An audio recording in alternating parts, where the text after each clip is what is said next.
welcome to the Swift Half, your weekly session of chat from the UKOCR and adventure running scene. Each week, pub landlord Alan and our favourite regular Ian discuss races, runners and anything else that comes to mind. So pull up a pew, pour yourself a drink and join us for the Swift Half. You're listening to the 24th most popular podcast for people who think that Yorkshire tea is a wrapper from the north of England.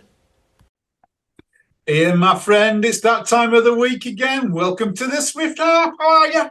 I'm great, and listener, welcome to the fastest hour of your week.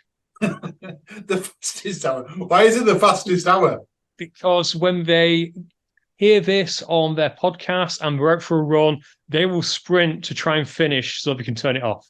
That's it. I wonder if people actually do that. Would you go faster so you don't want to listen? No, I just click it. I just click don't listen. I'm terrible with my headphones. I've got a pair of, not AirPods. What be called the ones you've got? Aftershocks. Aftershocks.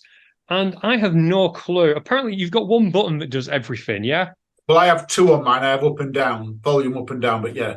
We've also got a button on your left ear that if you click it, it will mute. But if you click it twice, you will... No, Alan, not behind your ear, actually on your ear. Oh, yeah, I have. Oh, I never knew that.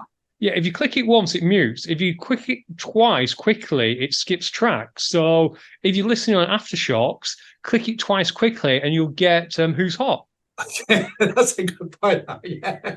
I never knew that was. I not even realised I got a button on the side of it. I wear them all the time, and I've never noticed that. Seriously, that will pause it, and if you click it twice, it will skip track. Although I tend to just end up pausing it. I never seem to be able to click it twice fast enough. That tells you the type of bloke I am. That when I get something, I don't look at the instructions. I bought some new garden furniture at the weekend, and I just took it out of the box and put it together without even checking the instructions. And that's how you ended up with a sun lounger when, in fact, you bought 2 tables and chairs. Quite correct. It's a lovely sun lounger too. Oh, dear. I reckon it was probably cheaper as well. Well, actually, for anyone who wants to listen to this story, I bought some grey rattan furniture, sofa table and lounger and all bits and bobs. Cost me 200 quid. Didn't arrive on the day I wanted, so I complained. Discount. Offered me a discount. I gladly accepted. Thank you very much. We might need Shell to confirm this, but I'm convinced that in Yorkshire, when you just chat to the storekeeper, they're so used to you asking, it's like, yeah, of course you can have a discount. You tight Yorkshiremen, they mutter under their breath. Every Yorkshire, everyone. I think they put the prices up on everything just so they can offer you that discount in Yorkshire. I did notice that Yorkshire spoons are like 10% more expensive than Lancashire spoons. That must be it. I must not know how to haggle like a Yorkshireman. That's it. Oh, I love that. What are you drinking tonight anyway? Let's find out what you're drinking.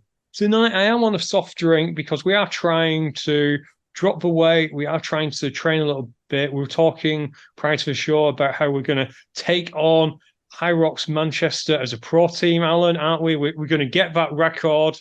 Yeah, whatever record it is. Which LP are we going to buy? Is it Born Survivor, Rocky Survivor, or something like that? Yeah, it might be Rocky Survivor. No, we're going to get the record for longest time on course by a male pro team. That's just the lunges are going to break that record. That's probably true. But anyway, we are training. I'm on a Rubicon Spring. I've gone for orange and mango. We said we'd do this, that when we have soft drink, we'll try and get more unusual soft drinks. So this is not that unusual, but it's different to like a Coke or a Sprite. I like it. I like that Rubicon stuff. They actually do an energy drink in Rubicon now. Do they? Yeah, I saw it in some shop the other day. It was reduced as well, by the way, so it must not taste nice. I haven't tried it yet, but Rubicon energy drink. Speaking of reduce and doesn't taste nice, I've not tried them yet, but I have it on good authority. Have you noticed that Prime, you can get dead cheap now? £1 a bottle, isn't it? What was it at one stage? Like £100 a bottle, empty bottle. Something daft like that, but it's supply and demand, isn't it? Every single corner shop in the UK bought it thinking it was going to be their pension, and they're probably selling it at cost price now. Yeah, they are. They are. It's shocking the price things have gone down, but supply and demand, like you say, supply and demand. What are you drinking, Alan? Well, here's a story for you. I've got a passport now, Ian. I officially have a passport. Not had a passport in 15 years. I have now officially got a passport, which means I'm allowed to go down to the British Championships. I can go past through Watford, show my passport, and I can go down south now. So I'm trying to get into the southern element of what they do, because I'm going to, as in Matt B. Davis is going to Pippingford Park. So tonight, Ian, I am drinking Earl Grey tea. Earl Grey tea. Oh, wow. And later, are you going to have chips, not chippy, but are you going to have chips with no wet on it? Chips with, what do they have in eels? With battered eels. With battered eels, because we can't have anything wet on the chips, apparently. We don't have curry sauce, no mushy peas, no gravy, Alan. No gravy. No. For the listeners, though, they will be pleased, though, that once I've drunk my tea, I have got a bottle of Beck's waiting for me. You do have a bottle of Beck's waiting for you. That is Beck's Blue, though. We're still trying to get this record. It is Beck's Blue, 0%. I am still going down it, down the non-alcoholic route. The Beck's Blue is 15 bottles for £10 or £12, depending where you get it from. Tesco's at this moment in time with your club card, £8 for 15 bottles. Bargain. If anyone wants to drink non-alcohol drink. £8 for 15 bottles? Yeah. Oh, I'm going to have some of that. It's not bargain at Tesco. Have you got a Tesco club card? Are you a club card holder? I believe so. I think I've got a member to every card that there is, except Asda. Didn't Asda do one recently, I think? Oh, I don't know. I think I've got an Asda one. Yeah, I think they did, because I'm sure I've got something Asda on my phone. Isn't it strange how you keep them all on your phone now? Everything's on my phone. You know, I don't even need a wallet. I know you've got a wallet, because we've had this conversation before. You haven't got a wallet, you've got a suitcase in your back pocket, and as listeners will know that. But nearly all of mine's on my phone now. Well, where do you expect me to keep my club cards? Exactly. On your phone. They go on your phone now. No, I'm terrible. I still have all the club cards. They're still in my wallet. And yeah, I only recently put Apple Pay on it, and I'm still not sure if it's actually charging the right place. It might be charging the intern. I don't know. It's got a card on there, and I'm not sure. It doesn't seem to be coming out of my bank account. So there's some random bloke being charged for all these parking tickets that you get. Not parking tickets, but parking meter tickets that you're paying for your parking, I'm thinking. Mr. M. Duck, apparently. Have you seen that? Did you listen to Who's Up this week? They're talking about a pay rise. I don't know where they're getting a pay rise from, because it's not coming from me. We've always said pay rise, no, but a pay increase by percentage, absolutely. Absolutely, yes. Definitely a percentage increase. They can definitely have one of those. What is it? 150% times zero. What's that again, Alan? Remind me. That's actually zero. Perfect. See, there we go. Should we be really generous? How about 200%? I'll gladly give them 200% just for this month only. Perfect. Just for this month. Perfect. There you go. Who's hot? Well done. They're doing a good job for us, though, Ian. Will and co-stars came out yesterday. Was the Who's Hot FISO World Championship special. Absolutely amazing episode. Well worth a listen to. Go back and listen to it, anybody. Definitely is. And everyone knows when we record this. So I haven't actually listened to that yet, because I've still not joined Patreon. So I really need to join Patreon. When it came out today on Patreon, I wondered, is this Alan's way of making me join? It's my way of making everyone join. Good point. I loved well made. Lou put on a little post on Instagram saying, Lou Ferryman saying, absolutely fantastic. She's so glad she's a patron, because she was traveling out to the worlds and she could listen to it on her way out. So, well, even one person listening to it is well worth it, Ian.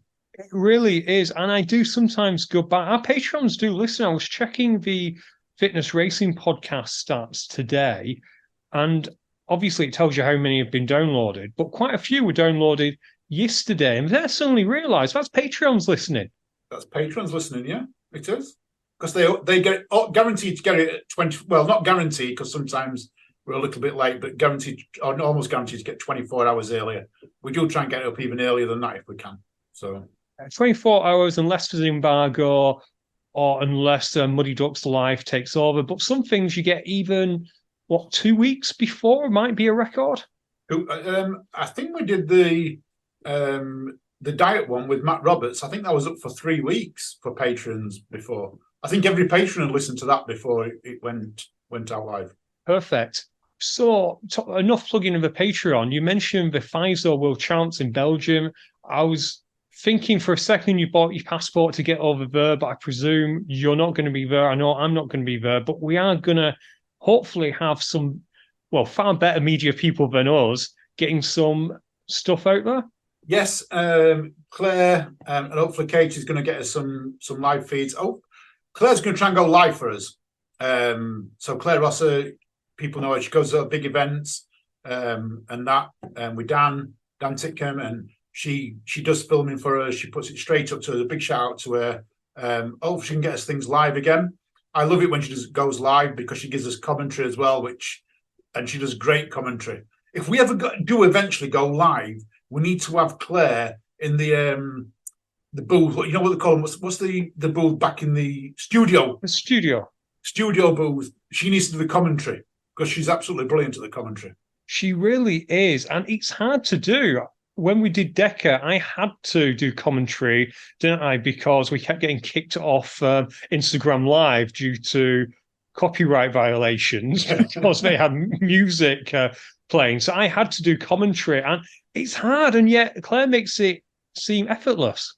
Effortless. Well, we're talking about FISO. Last week we had Matt B on, and we were talking about the Spartan World Championships, and Spartan being, quite big and things like that, and how they're going back to Abu Dhabi. And last year they had 2,500 people, and they had a prize fund and things like that. Do you know how many people are going to attend the FISO World Champions with currently no announced prize fund? How many people think attending? 1,000? 4,000 people are going to attend. 4,000 are going to attend, and this is like, this compared to Spartan, no prize fund, yeah. It goes to show that marketing for me, it's more about location, marketing a little bit, but location.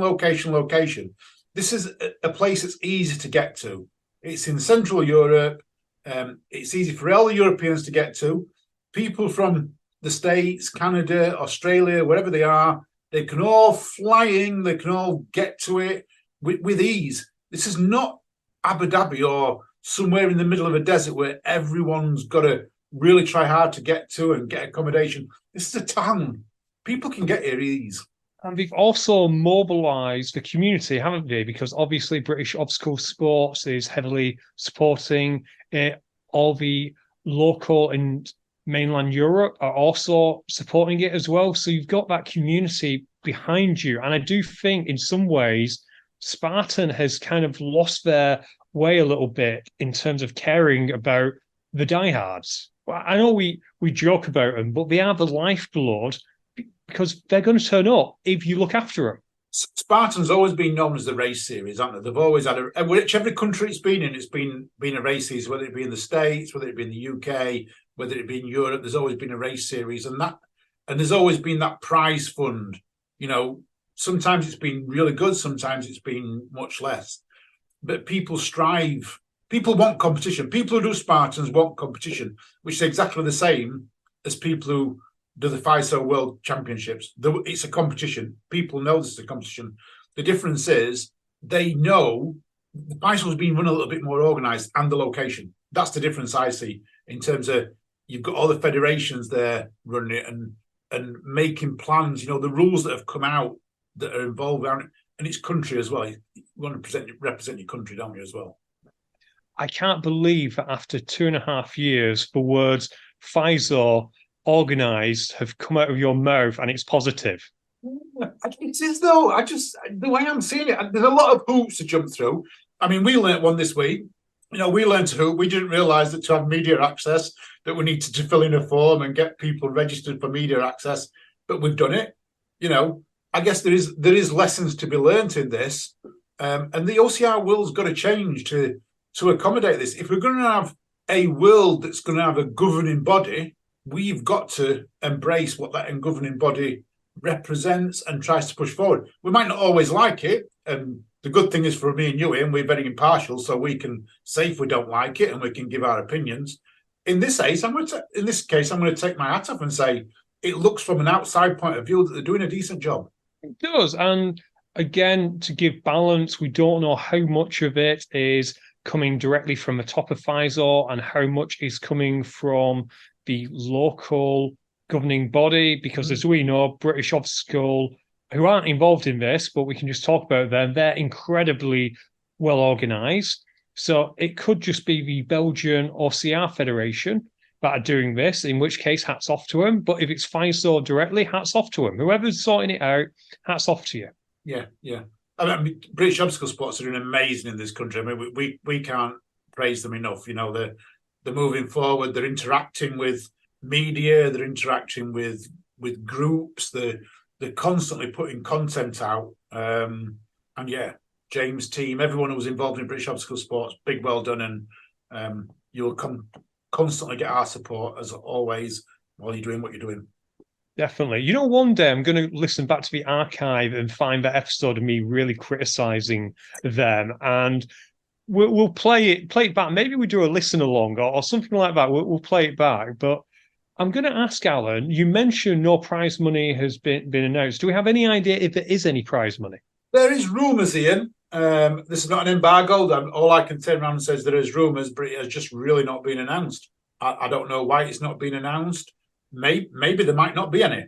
You know, do we think there will be? I genuinely think there probably will be, but it's just not been announced yet. No, and I do know that previously when asked, they've always said that the Olympics, it's all about the medal, so the World Championship should all be about the medal as well. And there's something quite romantic about that idea. But traditionally, OCR athletes, they do like getting a little bit of money, particularly because we don't have sponsors like the Olympians do. So everyone who's going to Belgium is going off their own back. They're paying their way, and it would be nice, particularly for those premier athletes, to at least cover some of their costs. And I agree. Even if it was just giving them the money back that they paid to enter, you know, a token gesture in some respects, I do think they need something back. You mentioned there about Spartan. Should we move on to Spartan's brother race, Tough Mudder? Tough Mudder this weekend, Northwest. I believe that you went and cheered our American friends Nick and what's his wife's called? Wife, partner? Is it wife or partner? Wife, Mads or Maddie, and their little daughter was there too, Clementine, age 3. And they had a blast. And you know what, Alan? So did I. But you didn't run. I didn't run. And this was the first time. On the last show, I said I might do some content. In the end, I don't think I did anything. I wasn't working. I was literally supporting someone, and it was so much fun. Oh, wow. So was you running from obstacle to obstacle, cheering them on and taking pictures for them? I was. As I mentioned, they have a little daughter called Tree, and Tough Mudder, even when you're a spectator, it can be a bit of a walk from obstacle to obstacle, can't it? Yes, it definitely can. And you're having to wait and that. So it was a little bit too much for Clementine. Well, that, and there was also a fantastic park. And I'm sorry to any adult, if you know, Alan, you've got kids, watching your parent for a split second going playing on the slides, what's going to win? Playing on the slides, always. Every time. So I kind of acted as the videographer, for like a better description. I know the route to some degree because we've been there so many times. I know roughly where they'll be. I knew roughly how long it will take. So I got them on several obstacles, and it was Mad's first ever Tough Mudder. Oh, wow. And has she done any obstacle course racing before? She done OCR in the States? She'd done Spartan. Oh, right. Oh, big difference. Yeah, so she'd done Spartan in the States. She came over and did Tough Mudder over here. And she actually did it. She started at 12, which Usually, I'm on my way home at 12. I've never really experienced tough mudder at 12. No, neither have I. I can imagine it being well. I know Northwest was very, very muddy because I have seen pictures and videos from people. Even in early waves, it looked very muddy. But 12 o'clock, I would imagine it would have been extremely muddy. Well, the mud obstacles, yeah. The rest of the course was fairly dry, and I'm going to give massive props to Tough Mudder for putting cage crawl right near the end, which meant most people finished clean-ish, if that makes sense. So you just had to get through electroshock without falling over, and you'd finish the race clean. And I love that. I used to love when Mud 7 would always traipse you through the lake at the end, so you finish clean. I love it. You know, put a water obstacle near the end is always what I try and do. It tends to be one of our last obstacles to get all that mud off. And even though I know Tough Mud have showers, we have showers, and a lot of them have showers now. I still like that. Try and get people clean as possible. It just helps, doesn't it, when you've not got muddy hands and you can grab your swag and you don't need to worry. But well done, Tough Mudder, for that. The course, the bits I saw, I enjoyed. You mentioned the mud. Yeah, Mud Mile was disgusting and looked like, well, I guess it kind of looked a bit like a old war movie. Everyone looked very muddy. Did they do it? So I know when I've run Northwest before, they put you into Sewer Rat, followed by, it's usually Pitfall, which is not really Pitfall, because it's usually a very muddy pitfall. And then they put you into Mud Mile. Was it still the same section?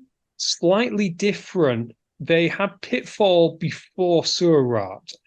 Slight criticism I'll give them is they had Pitfall and then Hero Walls, which I'm never a fan of. No, neither am I. Get people's hands wet and then make them climb walls doesn't always go down well with me. No, so I think it was Pitfall, Hero Walls, and Sewer Rat, which was surprisingly clean. So in that it was quite runny, so you didn't have the usual porridge that you'd be traipsing through. But Mud Mile made up for it, and people must have been spending 10, 15 minutes.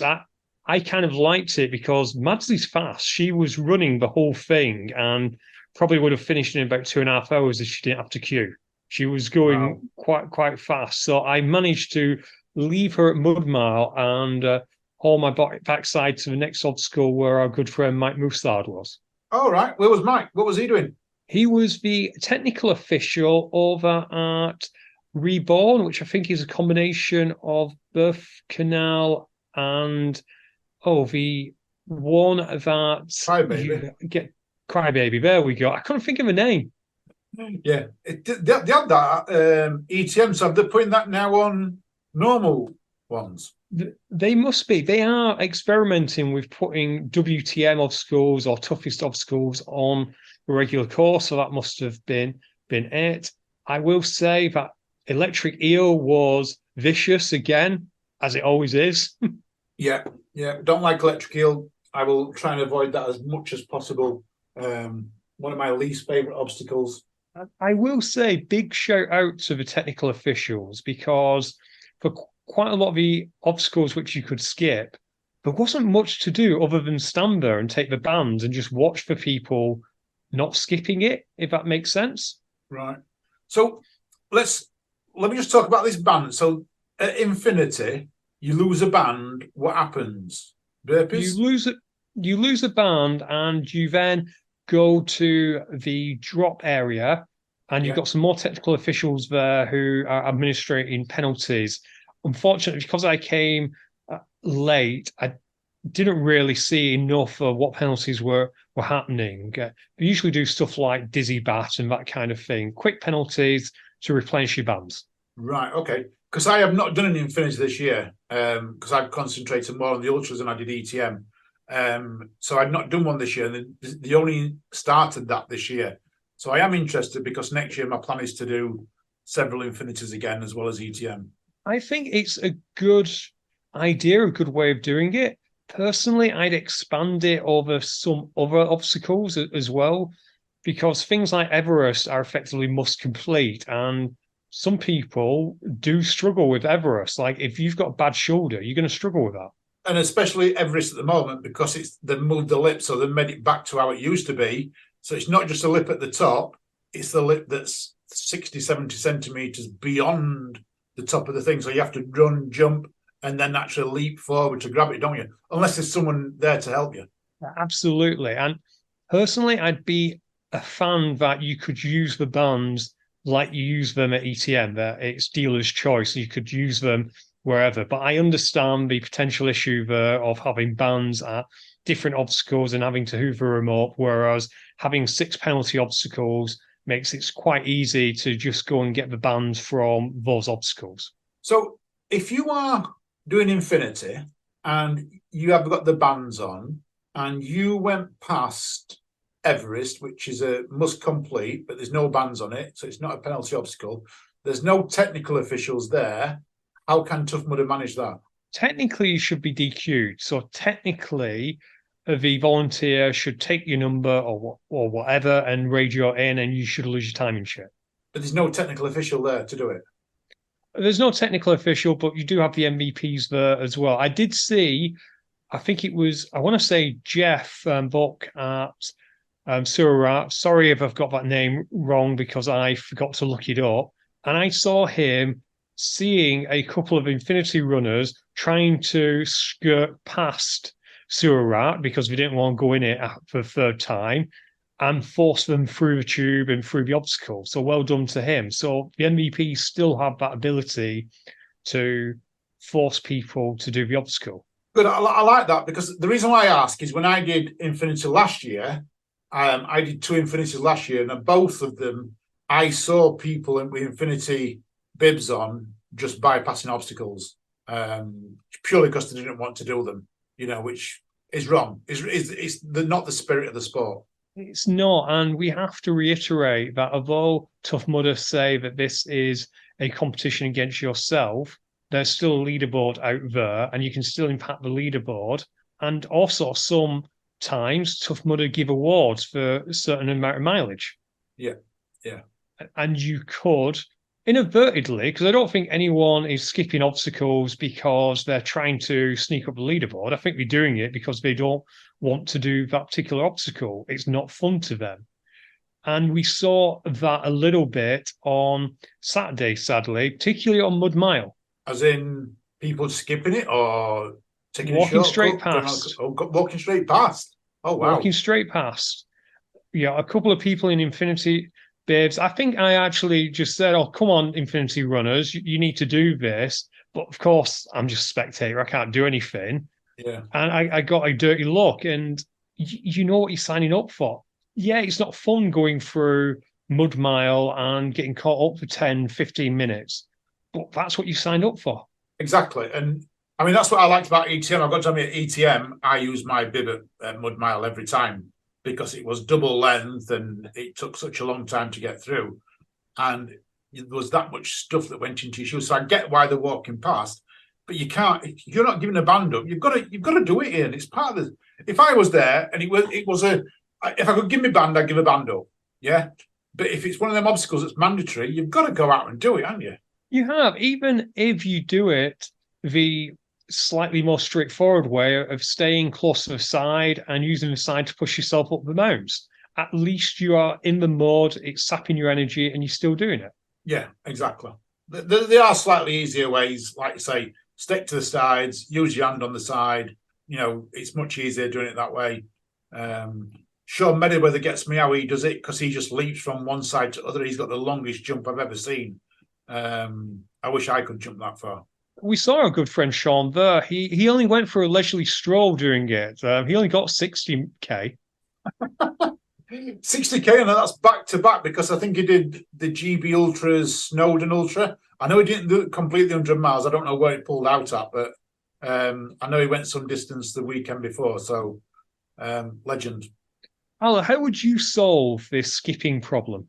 Give everyone a band and just turn around and say you miss it. Every obstacle's got to have a band. It's got to be. So if you're going to do it like that, then you've got to abandon everyone. Or if they skip an obstacle, you ask them for the vest. If it's a mandatory obstacle, give me a vest.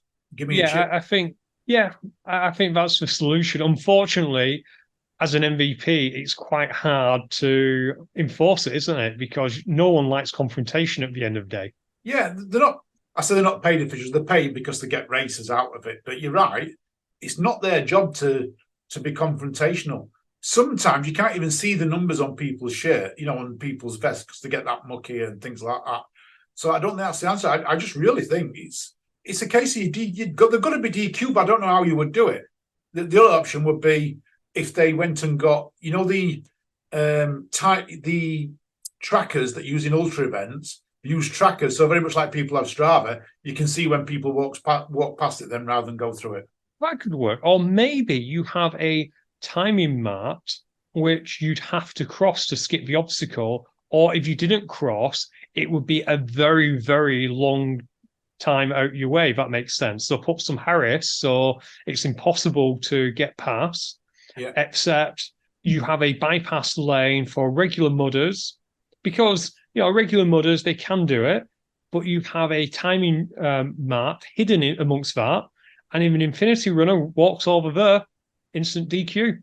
Yeah, that could be the answer. That really could, but then we might see the prices increase because they need more timing mats. That's true. It is a very technological. Maybe they use all them old burpee videos that they have from Spartan, and we just have them at the side. Cause we know what obstacles it's going to be. It's going to be Everest. It's going to be Surat. It's going to be Mud Mile. Yeah, videos might be the key. Literally, a GoPro camera. A GoPro camera. Plug it in. Change the batteries every 2 or 3 hours. Someone goes around, just change them every 2. If there's a camera there, people won't know whether it's working or not. It might just give people a second thought. Oh, I'm not going to go through. Yeah, because if you put a camera there and then a sign saying, I don't know, words to the effect of Infinity DQ lane. Yeah. Smile, you're on camera. Yeah. Make a joke about that. That could make a joke about it, but actually have the camera working for quite a bit of it. Infinity DQ lane, smile, you're on camera. Yeah. I think we found the solution. There it is. We've the solutions every time on here. We come up with everything. And plus, it'll be funny. Yeah. And Alan, what you do is you put a basket at the end. Please deposit bib here to avoid embarrassment. Oh, yeah. And see how many people did it. Oh, yeah. That would be good. That an honesty box. An honesty box. Yeah. Perfect. People are not going to do it.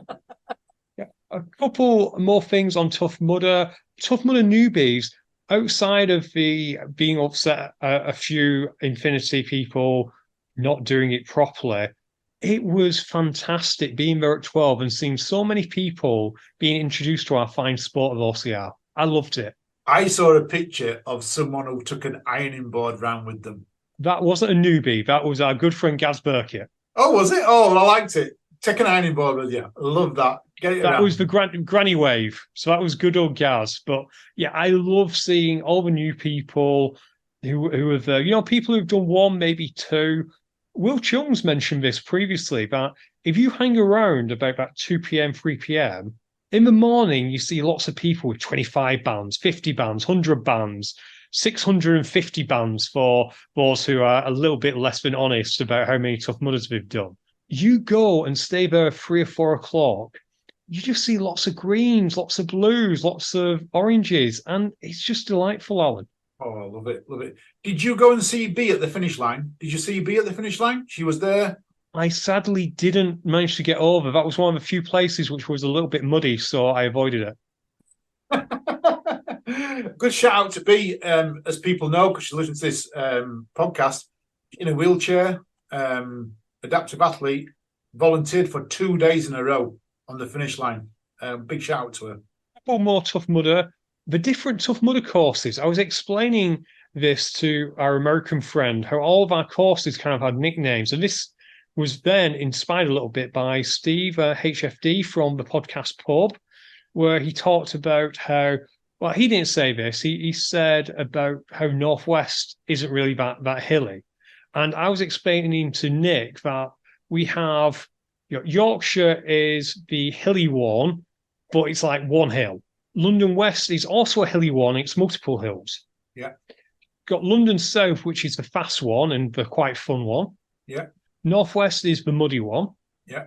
Midlands is almost like the generic one where you could fit absolutely anything there. It's almost like a blank canvas, and you can do a lot with it. It's got lots of things from all the different ones because you've got mud there, you've got a hill there, you've got a good mix of terrain. I like the Midlands. I think it's got so much potential. The other thing that annoys me with the Midlands, and what annoys me with a lot of Tough Mudder courses, is that you go back year after year, and the only difference is potentially the obstacle placement. They move it slightly, but not enough. Where I remember years ago, they used to move them. The courses used to change years ago, but over the last sort of 4 or 5 years, the actual routes remain very, very much the same. I'd like him to do something new, something different. Yeah, and I noticed that about Northwest. They used to send you up to the castle. No, they don't. Back in the day, you'd go up there and see a little bit of the farm or the animals they had up there. Scottish is, of course, the Scottish one. Yes, the Scottish one, yeah. Which also has hills, which has one of the best sewer routes because you're going into the lake. So that's actually a fun one. It's almost like Shawshank. And Southwest is the boring one. Yeah. And this is the point that Steve was making on the podcast, Paul, was that maybe Southwest has an undeserved reputation. So, listener, let us know. Get in touch. You've put it on the comments on Instagram or reach out. Do you consider Southwest to be the boring Tough Mudder? We're going to get loads of comments now about Southwest not being boring. Now I've got my passport, I can go back and have a look. You definitely can. Final bit of Tough Mudder news. Next year, it is in October, Alan, a week before Halloween, I believe. That's late. That's going to be cold. It is. I made the joke that we get one sunny day in Northwest, and this is what happens. Why is it going to be that late? Do we know? No official announcement. They just basically announced it. Maybe they're going to put new courses in. Maybe they just want to spread out courses a little bit, so that maybe they won't mind it extended. Yeah. We will have to see. Hey, we'll have to see. So yeah, very good. Where are we going to next, Ian? What we got next on our list? Let's talk a little bit about High Rocks Poland for our Polish listeners. We had a Sledgate again in that our friend Graham Halliday got a very poor sled on the sled pull. And honestly, I'm not sure if you've seen this, but it looked like he had to pull an Arctic truck compared to everyone around him.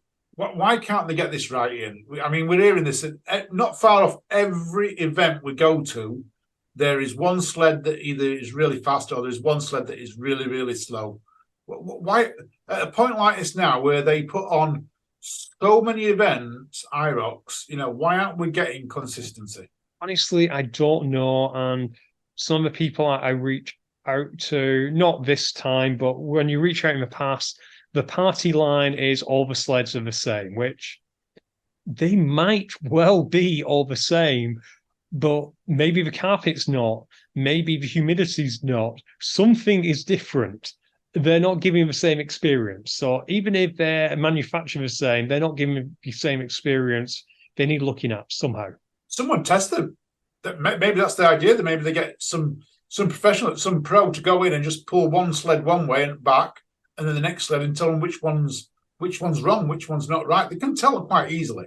Yeah, I think the problem is that as the day goes on, and a lot of these problems happen in the pro wave, the sweat on the floor and the carpet can start having an impact. I think that's perhaps the issue, is the moisture on the floor. And to be fair, my solution to it is they need to start loading, not always from one side. They need to load from both sides. Now, that is a very good point, that. You're quite right there, because if they're all loaded from one side, you're going to get the first 3, 4, 5 sleds being used much more than the rest, aren't you? Yeah, and honestly, that would be my suggestion, and just see how it goes. There's got to be a better solution, but for the time being, maybe one wave gets loaded one way, next wave gets loaded the next way, and just take it from there. Something else, Alan, that came in Poland, and I don't particularly want to pick on people, but I want your opinion on this. Yeah. Some people qualify for the World Championships. Yeah. Well, lots of people qualify for World Championships, but some people qualified by beating, guess how many races? 1. 0. Whoa. So they qualify for the World Champs by not beating a single person? they were the only person in their AG, so they finished first in their AG. Oh, oh gosh. Now we've had this in OCR for a while, haven't we? At the top end of OCR where there's been minimal runners. Gosh, it's tough. Ian, this is a tough one, this, because they shouldn't be excluded. Yeah. But if there's only that one person there, you can only beat the people that rock up on the day. Hopefully when we get to the World Championship, it's not just going to be one person. You're going to get 5 or 6 people at least in that age group. And it is a tough one because it really ends at the top. When I see it in OCR, it always ends at the top end of the scale. So the 60 plus people. And I've got to take my hat off. If someone's 60 plus and they're doing OCR or they're doing IROC, let me take my hat off you. Keep on doing it, guys and girls. Absolutely brilliant. And you should be rewarded in some way, shape or form for doing it. If that's a ticket to World Champs because you're the only person who's rocked up, then well done on you. But let's hope at the World Champs that another race, there's also been someone else rock up in that age group and you're not the only person at the World Champs, because that is where, and if I was 70 and rocking up and doing it at the World Champs and I was the only person, that would look silly for me to be a world champ against myself. Yeah, it is difficult. And I'm reminded of down memory lane. Do you remember when you and Ian Exeter did a championship? Yes, I do, yes. And I'm reminded of, I think it was the 60, you had 3 people in that wave. And first place, the other 2 by probably an hour, and it was only a 12K race. Yeah, it really was. It is thing, but you've got to reward them people who are that age for doing it. And it's tough. It's a tough one, Ian. It's a major tough one. It is, because it's not, like you say, it's not their fault. I'm not going to say the time of the people I'm talking about because that won't be fair. But let's just say that it's well above the average. It's well above the average. So I do have a couple of solutions, Alan. Go on. What's your solution? One would be, if there is less than 2 people in a wave, that you combine it with the next AG, the closest AG. Yeah. And you also combine the places too. So if you've allocated one place to, I don't know, for argument's sake, 18 to 24 and 25 to 29, and you've got 2 in one, you've got 3 in the other, and you've allocated one place to each of them, well, those 5 people fight over 2 places. Okay. So that's one solution. Yeah. The other would be, and this seems a bit harsher, having like a minimum time requirement. Yeah. See, I would be more inclined to go to a minimum time requirement. And I know that's harsher, but it also sounds more realistic, because if you can't be responsible for who turns up. So you want to qualify for World Championship and you can only attend one event, and that one event is in Poland. So you're going to pay your money. You've trained all year hoping that you're going to qualify for World Championship, and you are 34-year-old. You're the only person that rock up in that 34-year age group. So you get put in the next one, which happens to be the 25 to 29 age group, and there is 7 people entering that, and all 7 people are faster than you. Yeah, you are not going to qualify. You're now penalised, but you're the only person who say you can only compete against people you've turned up to. Whereas if they turn around and say, in each age group, these are the average times, and they've taken them from last year, average times from last year. So you have got to beat the average time. So you turn it into a personal time trial for that one athlete. So they've still got to beat. It's almost like, if you remember Mario Kart beating a Ghost Rider, you've got to get in front of that time. Yeah, and it's an average time from last year. It's the slowest championship time of that year for that age group. I think that's fair. Either the slowest championship time, because, in fact, I think that would be perfect. The slowest qualifying championship time, unless it's really ridiculous, but providing it is more than the average time, less than the average time. Yeah, I think that's a solution, Alan. I think that would work. I really think that's got to work, because then you're training, and you're training for a time. You know what you're aiming for. If you're the only person who rocks up, you know what you're aiming for. I think we've done that. I think the last bit of HYROX news is it's HYROX Madrid this weekend. Good luck to everyone's competing, because I know we're going to have a lot of Brits out there, so good luck.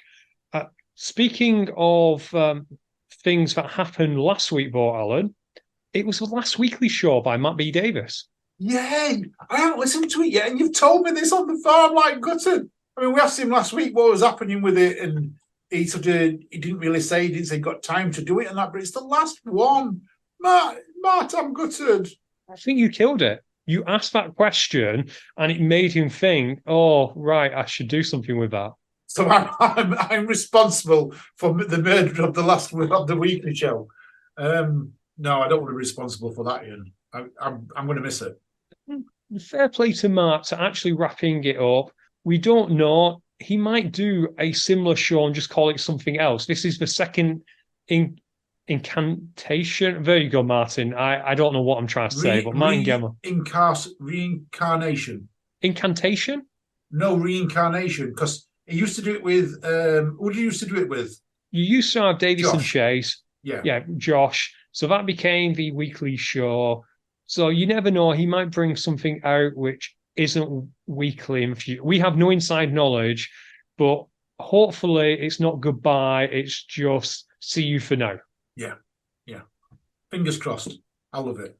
But Alan, that did bring up an interesting conversation that I had with our good friend Sophia, and I hope she doesn't mind me mentioning this, but we were talking about the last weekly show, and she was mentioning that OCR in the USA just seems to be dying a little bit of a death in that you have some regional races, you don't really have the mom and pops. Spartan is doing Spartan things and upsetting people. Tough Mudder has rolled right back the number of events they're doing. And when I asked her about it, she said, well, you've got a governing body that's doing stuff. Yeah, and I get that. If British obstacle sports wasn't around now, there would be very few people to promote it. So we've lost Mudstacle, we lost Muddy Race, we lost Obstacle Race Magazine. We lost three of the big companies that promoted OCR COVID. They've all gone. Now you've got us, you've got Mud and Glory, and you've got Obstacle Mud and Racing Magazine, Obstacle Mud Runner Magazine, sorry, and that's it in the UK. Really, that's it. We've got the podcast coming. We've got quite a few podcasts now, which is even better. That's what I was going to say. When we started this, people were mocking us because they thought that OCR in the UK, I remember someone saying, starting a podcast during COVID, that's going to work. Guess what? We've been here 2.5 years. I don't often, call people out, but you know what? Screw you. We've been doing this 2.5 years, and we're on the uptick now because we've got Talking Dirty, haven't we? We've got Chris Shipley's side piece, whatever it's called. Accountability Corner. Sidekick. He's Sorry, side Darren piece. and Mo. But yeah, you've got that. We've got Evie is doing Girls in Sport, which is coming out soon. That's not going to be exclusively OCR, but it's going to have some of that. We have Obstacle Dominator with Matt Roberts. We have all this media coming out, like Mud and Glory we've already mentioned, and heck, even Obstacle Race Magazine, their group is starting to come to life. So we said this earlier, James, Becky, and I'm going to miss everyone else because if I start naming people beyond that, I will forget people. But everyone who is part of that BOSS committee, British Obstacle Sport committees, thank you. Absolutely thank you. Yeah. And everyone who's been involved who's no longer, and everyone who wants to be involved, give your time, give it free. And if you're not giving it free, then just join them and pay your subs. And Alan, listener, I'm talking directly to you, listener. Thank you, because whoever you are, and we don't know most of you, we used to, when it was only my mum and Alan's mum listening. We knew all our listeners. I'm that one Belgian person who I've never worked out who it is. Yeah. It's still there. But we don't know who you are, listener. Thank you, because the fact that you're listening to this podcast means you're part of the solution. So thank you. Definitely. Big thank you out from all of us. And we'll continue to fetch content, hopefully continue to fetch content, if we can find content every week. we'll continue to bring you content. We can't guarantee it's going to be good, but we'll continue to bring you content. So thank you guys for keeping the embers of OCR alive in the UK and also embracing fitness racing, but not in a way that appears to have happened in America where people have abandoned OCR. We've got lots of our friends, Alan, who do both. Yes. And we've got lots of fitness racers who now do OCRs. It goes both ways, doesn't it? So it really does. Let's chat a quick thing about. I'll just mention this. Geordie Snett answers the question, and we might have wanted to have covered this when we talked about TM. It's on OCR Buddy, part 1. I'm not going to read out all the answers on it. Go over to OCR Buddy, who are also doing a bang good job in terms of keeping OCR alive. The highlight for me, Alan, was someone asked him, why did you do away with burpees? What was his answer? Because I haven't really seen this. His answer was that it was too hard for the team to police lots of burpee thieves out there. Hey, that's a good answer. It's a great answer, but I am wondering how enough you steal a burpee and whether anyone wants to steal ours for Manchester. Oh, let's please steal them. Steal our burpees. Right, we've got a couple of other things. Murder on the yoga floor, Alan. So this comes from our pub. Well, you actually put this in our pub chat last week after it had happened. The police are called to a yoga lesson because they thought there was a mass murder going off. And it turns out it was a yoga party. It was a yoga session. They thought that it must have been midsummer. That's all I can imagine is it was a village of midsummer and they just presumed that it was some kind of murder cult. But a concerned onlooker peered through the window and saw, well, all the class was involved in Savasana. And Alan, that's also known, believe it or not, as the corpse pose. So they just lay down and just pretend they're dead? You don't pretend you're dead, but the idea behind it is it's after your session, you lay down, palms up, you close your eyes, and you just relax, and you just let everything wash over you. And usually the teacher will be talking to you, some kind of it's almost a meditation. Right. But I will admit, after reading this, if I stumbled across it, it could look like a mass suicide. A mass suicide by someone talking. Maybe that's what all our listeners are doing. No, I'm joking. Just kidding. But Tamar, I believe Tamar's a yoga instructor. I don't know. Is she? I thought she was. I may be getting it right. If you are Tamar, let us know. I'm curious. One, this hasn't probably happened to you, but are you now taking precautions to avoid the police visiting you when you're doing Savasana at the end of your class? Like, are you closing the curtains? Are you telling people to do it with their eyes open? Are you moving those bottles of chloroform, which look a bit suspicious? Just let us know. Let us know in the pub. Hide the chloroform, people. Yeah. Okay, Alan, there's a few more things, some new stuff that you noticed. So this weekend for everyone is the Skyline Scotland, which was going to be, it's a Salomon Skyline Scotland, which I do believe at one point was also going to be the Spartan World Championship trail race. Don't know if it still is there, but quite a few people heading up there. Good luck to anyone who's making the trip to Kinlochleven. I couldn't do a Scottish accent, but I'm hoping that's how you pronounce it, and everything else. Voom's going to be up there, so Voom are doing a bit of sponsorship, so pop in there and get some freebies while you're there.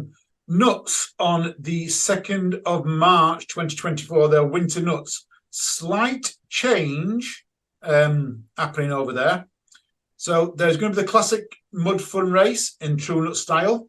You can choose from 1 or 2 laps, okay?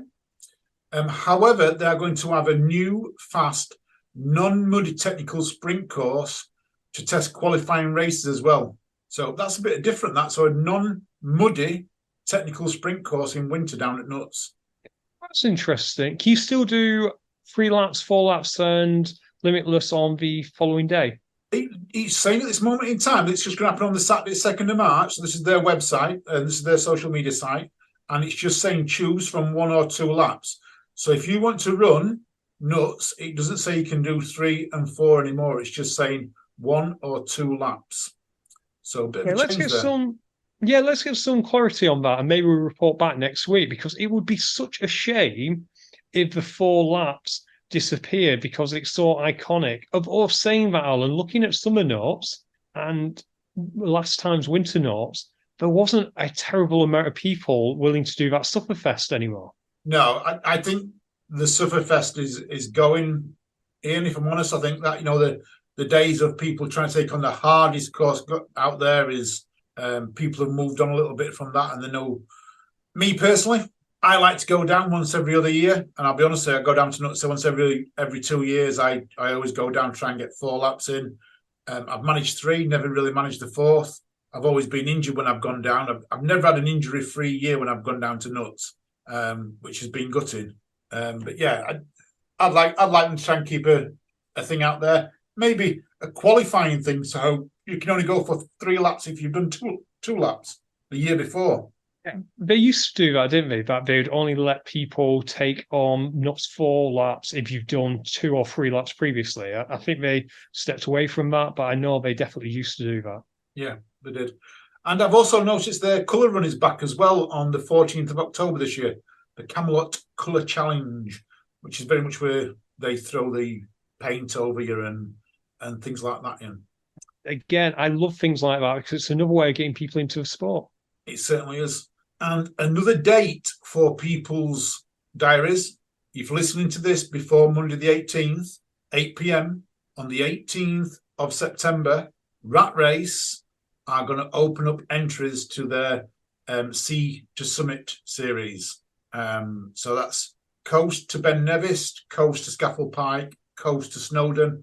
All 3 are ultra distances, from my understanding as well. So this is not like Man v Mountain, which was only 22 miles. All 3 are going to be ultra distances, new routes to the summits. Well, given that you were suggesting that the one up Scafell Pike, you started from the East Coast, that's going to be a fun ultra. It will. Some of them are very close to the coast, from my understanding. If you were in a straight line, you're only going to be doing 12 miles. So the routes are going to be very different. I'm looking forward to them. As I've said, I'm going to be on the button 8 p.m. Monday night. I'm going to be signing up for 2. I'm going to be signing up for Scafell Pike, and I'm going to be signing up for Ben Nevis. Don't think I'm going to Snowdon next year, only because I've done it. Even though I've not done the coast to, the coast to Summit, Sea to Summit. I don't think I'm going to do Snowdon again. Once you've done it once, it wasn't exciting for me, just purely because getting to the top of that hill, too many people. You can get a train up. Let me get a train up next time. Depending on date and whether I've got anything, I wouldn't mind a road trip up to watch you do the Ben Nevis one, Alan, if we can make it work, because that's a lovely part of the world. Me and the intern once went there and did the Glencore half marathon. Rephrase, the intern did the Glencore half marathon, and I was there, and it's a lovely part of the world. They've got such a nice pub, Alan, which does haggis, where I can go and hang out while you're trying to get up Ben Nevis. Yeah, I think the Ben Nevis might be the longest one of the 3. I think I've got 32 miles. One of them's 32 miles, and I think it's that one, which is going to be a good trek when you've got Ben Nevis at the end of it. It will be, and Ben Nevis itself is quite hard to get up. I'm not sure which route we're going to send you up, but it will definitely be interesting. Here's a query for you, Alan. If you're heading up Ben Nevis, what are you going to run in? Because going up Ben Nevis, you'd think walking boots is the best, but you'd still want your running shoes, wouldn't you? Yeah, I am. Everyone knows how I feel about Innovate, but I am running Innovate a hell of a lot at the moment. I'm liking the 270s. I've now got 3 pair of 270s. I've got 2 that I want opened, same boxes awaiting, but I'm liking the 0 drop for some reason. Although last night I ran on not pavement, it's a resin material. So it's hardish, and I only ran 9 miles last night. but it did feel. In fact, I think mine were 8 miles actually, but it did feel very hard at some point. So I was a little bit worried. Where on Sunday, Ian, I was back in the hills on Sunday. I was absolutely loving it. Back in the mountains, not from where I live. Good elevation, 1,000 feet of elevation, and 8 miles of bogs and mud and hills, and love it. So back up there on a quite much more regular basis. I was knee deep in a bog at one point. I was ankle deep.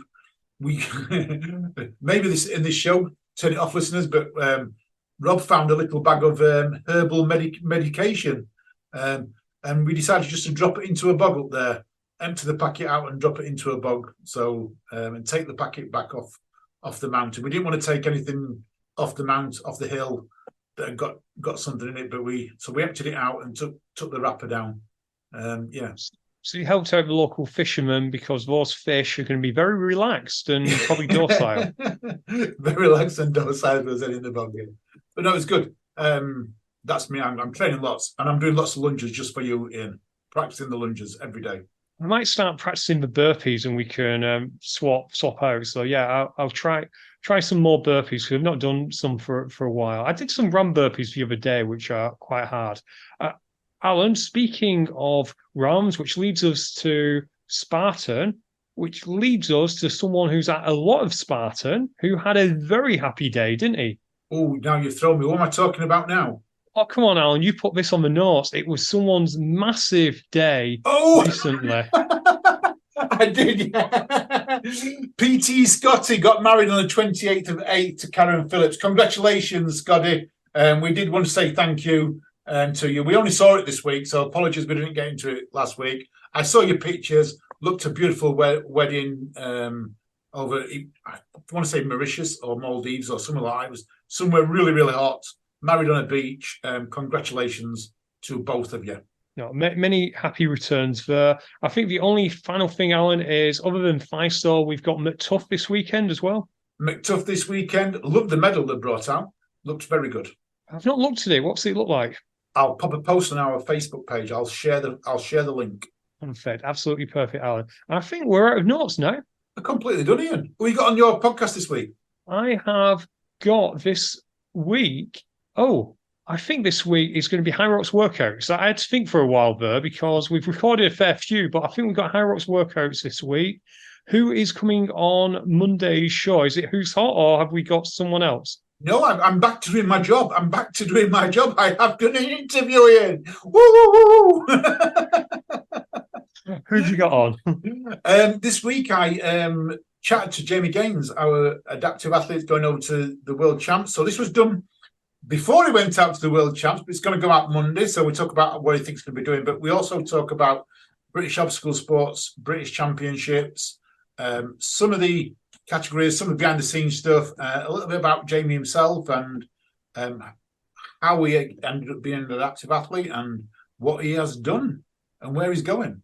Sounds great. Jamie is quite well known, particularly in the Tough Mudder community, so it'd be nice for people to get a little bit more knowledge about him. And on that, Alan, I'm going to say it's a goodbye from me. And listeners, thank you for listening. You take care, you stay safe, you keep on running. We love you all. See you soon. Bye.